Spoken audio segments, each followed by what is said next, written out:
November the 13th, 2017, 10:44 a.m. EST. Forget break. Think costly and stressful.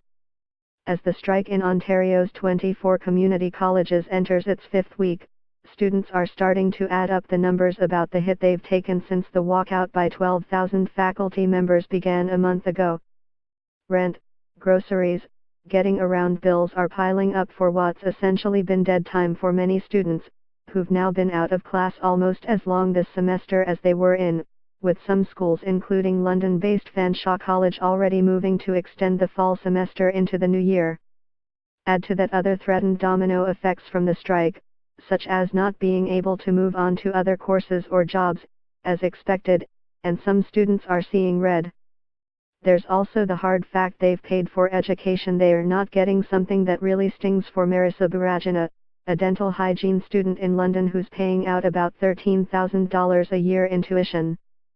Burajina, attending Fanshawe College, had planned to graduate in April and write a registration exam that would allow her to start working in May, but that's now been bumped to September.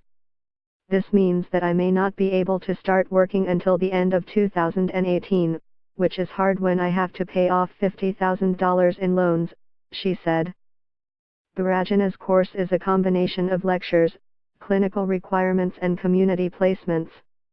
She's had to cancel appointments with her clients at Western University because her instructors have to supervise and they're on strike.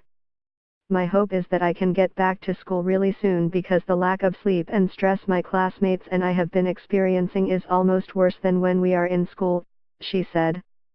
Burajina isn't alone. Ontario has ordered its colleges to create a fund from unpaid wages and other strike savings to help students who may be experiencing financial hardship, but that's small consolation for those squeezed now. Take Zach Fulmer, a second-year law clerk student at Fanshawe. He quit his part-time sales job earlier this year, as his course workload piled up. Now, he has no classes and his old job is no longer available. At this point I have been scrambling to get a job, selling my personal belongings just to be able to make rent for the next couple months, that is assuming the next round of OSAP does come out in January, as scheduled, said Fulmer, referring to his student loan. Some of the hardest hit students are from other counties, who pay higher fees than Canadians. They have literally wasted our time and money, said Jafar Madian, an international student from India at Fanshawe paying about $8,000 in tuition. There is no authority or body to represent international students, which makes us more hopeless, he said. Sometimes, just the break in the school routine is costly in itself.